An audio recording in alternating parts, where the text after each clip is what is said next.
Welcome back to Football Daily, where today we're running through some of the most overpriced moves this summer. Let's go. 10. Nathan Aké. A long-running target for a number of top 6 sides, Nathan Aké was always likely to leave Bournemouth this summer, and exited the club just 10 days after they were relegated from the Premier League, joining Man City for £41 million, marginally more than what Leroy Sané cost Bayern Munich.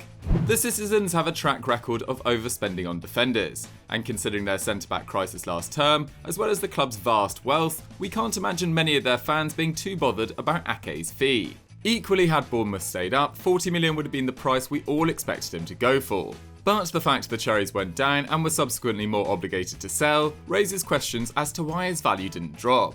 Aké will no doubt be a useful squad player at the Etihad, and is also homegrown, but is hardly one of the league's outstanding defenders, and is a left-sided centre-back too, the same as Aymeric Laporte. However, it's good to finally see some shrewdness in the market from Bournemouth, who also shifted Aaron Ramsdale for £18.5 million, having signed him for just £1 million back in 2017.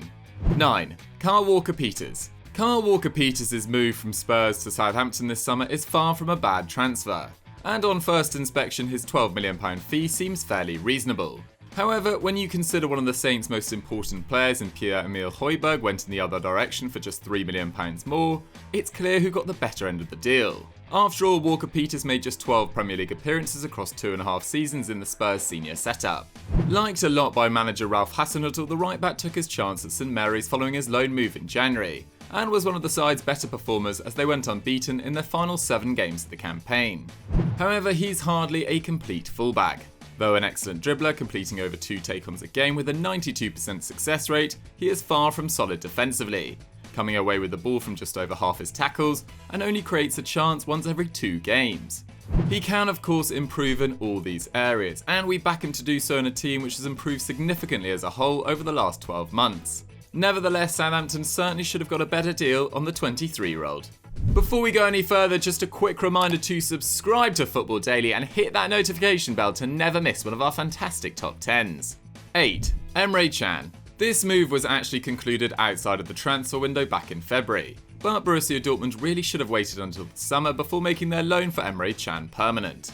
The German international, who joined Juventus on a free back in 2018, had just 2 years remaining on his contract in Turin, but set BVB back €25 million, which for context is more than Man City paid for Ferran Torres, and the same fee they paid on Julian Brandt the previous summer. Can has been a useful player in Lucien Favre's system at the Westfalenstadion, playing in defensive midfield and at centre-back, and starting all but 2 of the Bundesliga games for which he was available in 2019-20. While his defensive output has dropped, he has been heavily involved in play, completing more passes than at any stage in his career, including an impressive 5.2 long balls per 90. But the fact remains that in a post-pandemic market, and with Juve keen to streamline their midfield, Die Borussen would surely have been able to secure Can's services for a significantly lower fee, having paid above his market value in the first place. 7. Francisco Trincao. Another deal which was concluded before the window but only came into effect in July, Francisco Trincao's move from Braga to Barcelona was already in place before the club's midsummer meltdown, and for many Blaugrana fans represents the kind of player the Catalan giants should be targeting. Young, hard-working, and with the kind of flair to get punters at the Camp Nou out of their seats. And his numbers seem to back this up. 8 goals and 6 assists at a rate of a contribution every 115 minutes is impressive for a 20-year-old. He completes nearly 4 dribbles a match and is no slouch defensively, making 2.2 tackles and interceptions a match and winning the ball in 68% of his duels. But is all this worth the €31 million Barca paid for him? We're not so sure. While he has all the attributes to become a star, at the time of writing the club are still in the market for an attacker, suggesting he won't be an automatic starter under Ronald Koeman. And considering their financial woes, they really can't justify spending that much on a bench player, no matter his potential. Barca's move for Trincão may have effectively lost them ground in their pursuit of Lautaro Martinez, a player who himself is overpriced, but would certainly have had a more immediate impact. Considering just how bad their attacking acquisitions have turned out in recent years, the La Liga giants cannot afford for this move to flop. 6. Darwin Núñez. We could end up eating our words in a couple of years' time, but right now new Benfica striker Darwin Núñez seems a little overpriced. The 21-year-old arrived from Almeria in the Spanish second tier for €24 million. Not only did this break the record for a fee received by a Segunda Division club, but also made him the most expensive player ever bought by a Portuguese outfit. The highly rated youngster who made his debut for the Uruguay national team in 2019 was reportedly a target for Brighton, Sheffield United and RB Leipzig, so Benfica did pretty well to get him, and he is a pacey, physical goalscorer who could thrive in the Liga NOS. But considering they already have Carlos Vinicius and have brought Luca Waldschmidt from Freiburg, the Eagles squad is bloated with centre forwards. Núñez no doubt has big potential, which explains his €150 million release clause. And if all goes to plan, Benfica could make a healthy profit on him.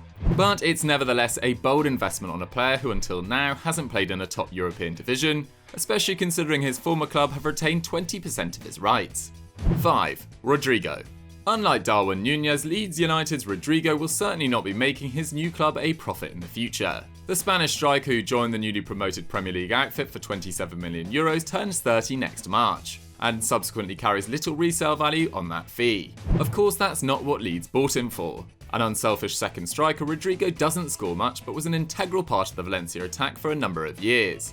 And we backed Marcelo Bielsa to make a success of him at Ellen Road. However, that doesn't justify the club breaking their transfer record for him, especially when Los Che were letting key players go for cheap this summer. We've already seen Dani Parejo join Villarreal on a free despite having signed a new 3-year contract at the Mustard just last summer, which included a €50 million buyout clause. Simply put, Leeds should have got him for a fairer price. And even if his reported €120 million release clause made this difficult, they surely should have found better value elsewhere in the market. 4. Fábio Silva. Monitored by Wolves since he was 15, Portuguese wonder kid Fabio Silva finally moved to Molineux this summer. Having only turned 18 in July, the forward has only made one start for Porto's senior side, but was a revelation at youth level, scoring 33 goals in 39 games for the under-18s and helping them win the UEFA Youth League for the first time last year. This seems to have justified them spending £35 million on the teenager, eclipsing their previous record of £32 million, which was used to make Raul Jimenez a permanent Wolves player in 2019, and subsequently helping the Portuguese champions with their financial fair play concerns. Seen as the long-term successor to Jimenez, Silva's signing could work out in the future, but it's still an incredibly hefty sum to pay for someone with less than 200 minutes of senior experience.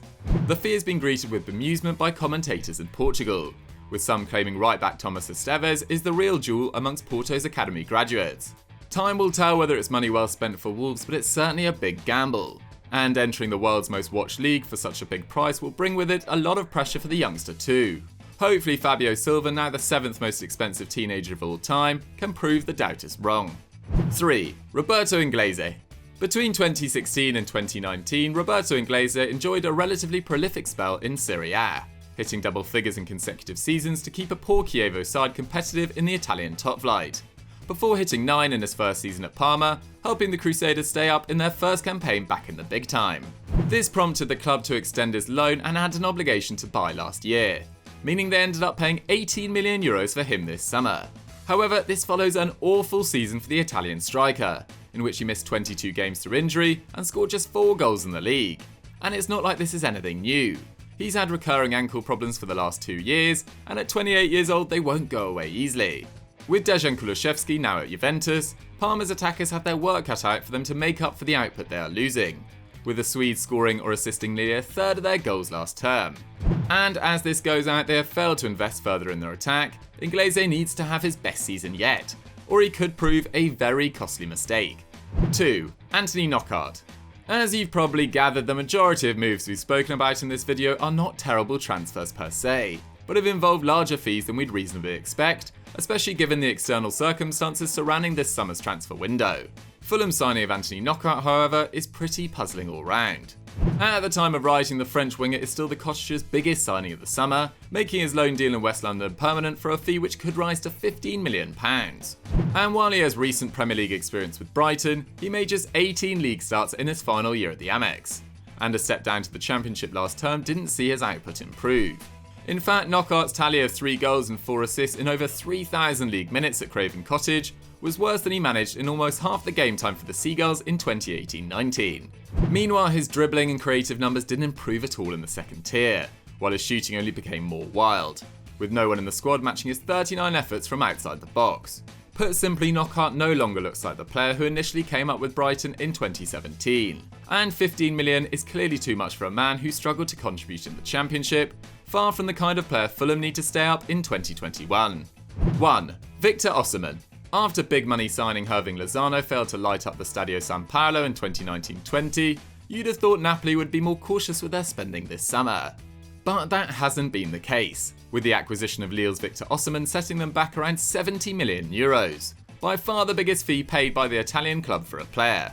That could rise to over 80 million in bonuses and add-ons, and represents yet another huge profit for Lille, who signed him from Wolfsburg for just €40 million in 2019. The 21-year-old was one of Europe's most exciting young strikers last term, hitting 13 goals and 4 assists in 27 Ligue 1 appearances, and with the partner pay looking to move on Arkadiusz Milik, finding a new centre-forward was imperative this summer. However, in a post-COVID market, they paid well over the odds for Osimhen, who despite starting his career in Europe as a teenager with Wolfsburg, only really has one full year of experience in a top 5 league, with his time in the Bundesliga severely disrupted by injury. And when you consider Chelsea got Timo Werner for less than £60 million, and PSG signed Mauro Icardi for less than 50, Napoli's new number 9 looks particularly overpriced. A transfer which was apparently pushed for hard by Gennaro Gattuso, Osimhen could be a make-or-break signing for the Napoli boss. So guys, that was our 10 most overpriced transfers of this summer, but which one do you think takes the biscuit? Let me know in the comments down below. As I said earlier, don't forget to like the video and subscribe to the channel, and I'll see you next time.